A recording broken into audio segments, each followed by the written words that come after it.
Wissam, bonjour. C'est la première fois que vous vous produisez à Gnawatour, ici à Essaouira. Quel est votre sentiment?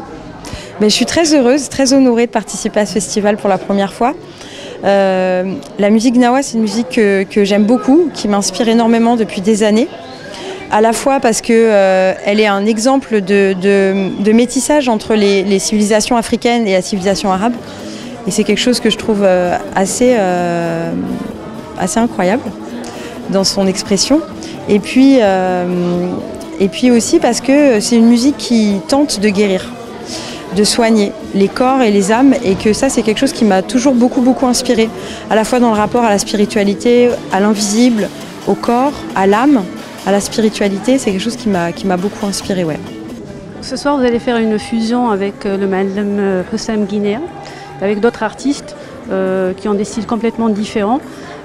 Comment est-ce que vous sentez ce concert? Je suis enthousiaste. Je pense que ça va être un beau concert. On a passé beaucoup de temps à répéter ensemble cette semaine. C'était des très belles rencontres, à la fois avec les Gnawa. Moi, la dernière fois que je suis venue à Essaouira, c'était il y a plus de 10 ans. Et j'avais pu avoir la chance d'assister à une lila sur un toit qui était dirigée par Mahmoud Guinia, Allah yarhamou. Et donc de rencontrer son fils plusieurs années plus tard et de pouvoir participer avec lui à un concert, c'est vraiment un grand plaisir. Et puis hier, j'ai joué aussi avec Sharif Qadiri, avec qui j'ai vraiment été très heureuse de participer. Donc c'est des belles rencontres. Et puis, au-delà de la musique Gnawa, c'est aussi des belles rencontres avec d'autres musiciens, puisqu'il y a une magnifique griotte qui s'appelle Fama, qui vient de Mauritanie. Il y a Haïli, qui est éthiopien, américain, qui fait des musiques plutôt urbaines. Il y a Aziz, qui est de Agadir, qui est vraiment dans la musique shelhiya. Voilà, donc tout ça, c'est des rencontres très, très belles et très précieuses.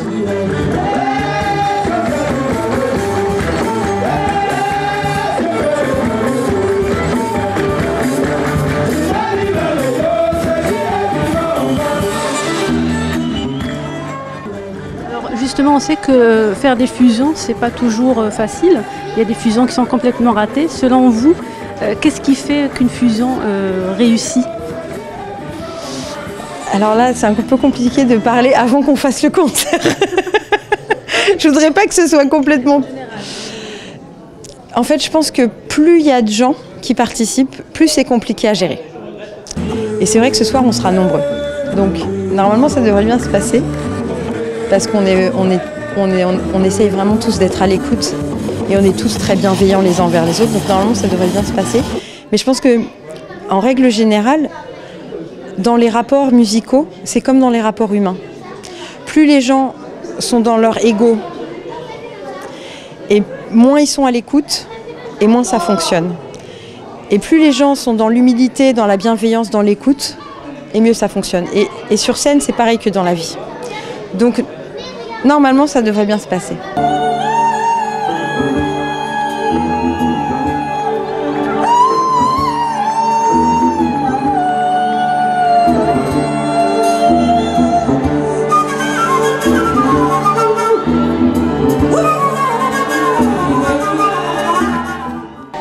Alors, vous êtes flûtiste, mais vous maniez très bien le ney aussi. Comment ressentez-vous cet instrument? Pourquoi le ney? Le ney, parce que à l'origine, moi je suis flûtiste et que j'ai débuté la flûte à 6 ans, flûte traversière classique au conservatoire. Et que étant moi-même fille d'immigrés syriens en France, j'avais besoin de cultiver cette culture arabe en fait, qui me manquait, qui me faisait défaut, et pour moi c'était hyper important, et c'est passé par la musique forcément puisque j'étais déjà musicienne. Et je sais aussi que vous affectionnez particulièrement le jazz. Pourquoi ce genre musical? En fait, j'affectionne beaucoup de genres musicaux.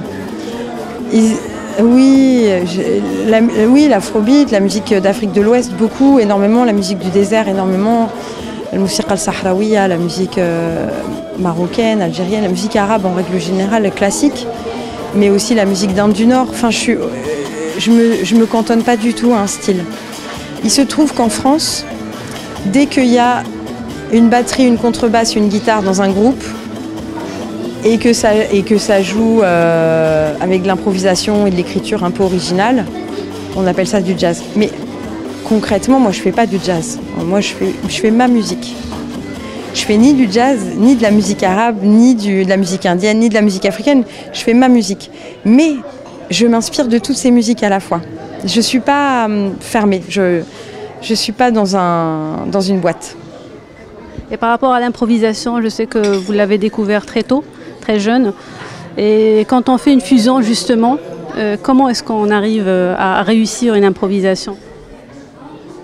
Eh ben, c'est la partie la plus facile, justement, l'improvisation.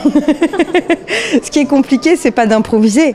Ce qui est compliqué, au contraire, c'est d'apprendre le répertoire.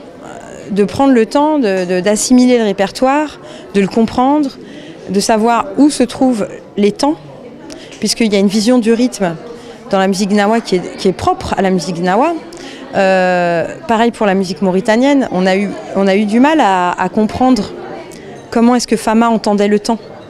Et ça, c'est ces choses-là qui prennent du temps, en fait. C'est ces choses-là qui sont fragiles et c'est ces choses-là qui sont enrichissantes. Un dernier mot sur le programme de ce soir. Qu'est-ce que vous allez jouer ? On va jouer beaucoup du répertoire gnawa. On l'a mélangé aussi à un peu de répertoire mauritanien et un peu de répertoire shelhi. Et il y a un morceau gnawa du gnawa algérien. Voilà. Merci beaucoup.